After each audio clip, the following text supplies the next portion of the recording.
You walk into a DoorDash restaurant, you make eye contact, they just look away. Your timer is running, you want to pick up, you want to get on your way, you want to get to your next delivery, windows are closing, and you're completely invisible to this person at the restaurant. Last week, I had asked you what is your biggest frustration at restaurant pickups. 86% of you said wait times and being straight up ignored. That's not a complaint, that's a crisis. And today we're having a real conversation about what's actually costing you. This is not a breakdown of those poll numbers. You already saw those, lived those numbers. What we're talking about today is real financial damage and exactly what you do about it. So let's go. So nearly half of you said wait times are a huge issue at restaurants. And here's what I need you to understand. DoorDash dispatches you before the food is even ready. But that's not on purpose. They're trying to reduce the total delivery time for the customer. So they send you a little early. You're showing up 5-10 minutes before the order even is ready, and you don't even know that. Nobody tells you what's going on, and it gets worse. Some restaurants, and you know which ones they are, mark the order that it is ready the moment that that ticket prints, not when the food is actually done. So you get the notification, your order is ready, you drive, you walk in, you're expecting the order to be ready for you, and they haven't even started making it yet. You were lied to by a button someone clicked on their screen saying that the order is ready. Now let's talk money. At $15 to $20 an hour, every 10 minutes you're stuck waiting on an order costs you $2.50 to $3.50. 4 slow restaurants in a shift, you could lose up to $14. 5 days a week, that's like $70 a week, just gone, standing in a restaurant. And the restaurant, they lost absolutely nothing. They can honestly care less. They got their food out. And 37% of you said that the staff ignored you completely. This one bothers me, honestly, more than wait times. So I've walked into restaurants and have been completely invisible more times than I can probably count, because they like to dismiss drivers. They like to talk to the customers that are right in front of them.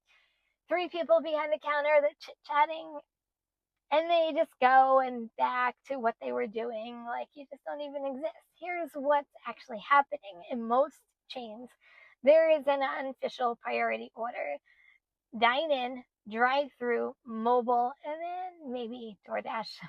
Why? Because the restaurant already got paid, right? DoorDash handled the transaction, so your present doesn't create the same financial pressure a real actual customer in line actually does. And here's the part that genuinely makes me angry. Your patience, your professionalism is being used against you, because while you're standing there being respectful and not causing a scene, your on-time delivery clock does not stop. And your on-time rating, it gets affected. Your rating is on the line. The person who caused that problem faces 0 consequences. When was the last time you walked into a restaurant to do a pickup and they made you feel professional, like your time had value? For most of us, that answer is rare, and it's not okay. I have a particular restaurant. It is a chain. I'm not going to say what it is, but they made an announcement over a year ago that they will always prioritize their customers that are in the store over any food delivery service, because that's their business model. And if that's just one chain, how many chains believe in the same exact thing? What I have a hard time with this whole entire thing is, when we're picking up an order, we are essentially the person for representing the customer. They paid money. What happens if the customer we're picking up for paid $100, $150, $200 for their order, and a restaurant is just dismissing them because they use DoorDash? To me, that makes no sense. Here's the part DoorDash doesn't make clear enough. Your on-time delivery rate affects your account standings. It affects your priority on orders. When you're running late, even because the restaurant held you up, yeah, that could count against you unless you have DoorDash's "we've got your back." DoorDash has a dispute process, but you can only dispute a limited number of orders per week. I believe it's 12 for every rolling 100. If you're hitting multiple slow restaurants in a shift,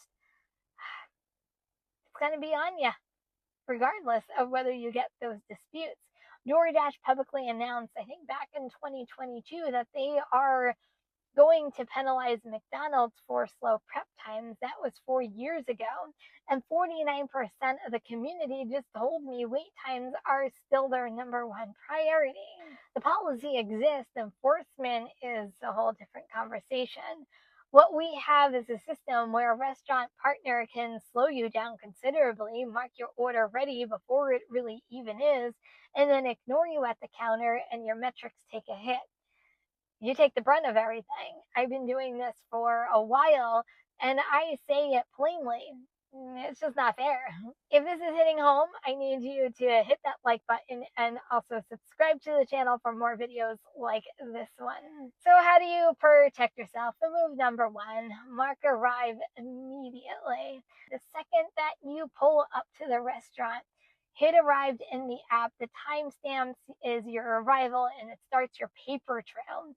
Move number two, use the right button. Food not ready when the app says it is. So go down the line. On the bottom, it says, tell us why you're waiting or tell us what's happening. I forget the exact verbiage, but you hit that and you said that store is busy or you couldn't get help. Select whatever one that you want to do to say that, hey, I'm here, but the store is not ready. That documents a whole different situation. Use that specific button that matches what's actually really happening so DoorDash knows it on their end. Move number three, worry-free on a sign. Hopefully it's available in your market. It is your best friend. Some Dashers feel guilty using it. Don't. DoorDash built that tool specifically when you've been waiting for a long time. Usually it is a 10-minute wait, and it will actually say your completion rate will not be affected. Worry-free on a sign. Move number four, build your blacklist. Years I have my own blacklist in my own head. I know what they are. I know when I'm going to decline, even if I'm a platinum dasher. That is running your business like a professional. You are an independent contractor. You do not have to accept every single order coming from a platinum dasher. Move number five, you have the right to leave. If you've waited, you documented everything, it's still not moving, use your worry-free on a sign. If you don't have worry-free on a sign, I always say if you take it, you own it.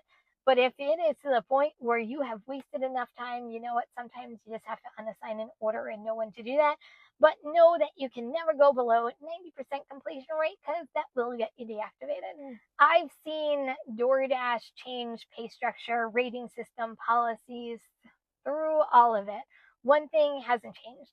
Dashers are the last mile of the multi-million-dollar industry. We make sales possible for restaurants on the app, and 86% of the community is saying the way restaurants treat us, it's broken, and it's affecting our ability to earn on the DoorDash app. Your frustration is valid. Your time is valuable. And until the system, the DoorDash system, holds any restaurants accountable, you need to protect yourself. You need to document everything. You need to use the tools that DoorDash gives you towards your benefit and know when it's okay just to walk away. So in the comments, I need you to tell me, what is your worst restaurant pickup you have ever done? Go ahead, leave it right now. I have my own horror stories, but also let me know, how frustrated do you get with some of these restaurant issues we face every single day? And what is your number one issue about restaurants and the frustration you have with it? Go ahead, leave it all in the comments. While you're there, don't forget to subscribe. Give this video a like. This one is up next. I'll see you over there.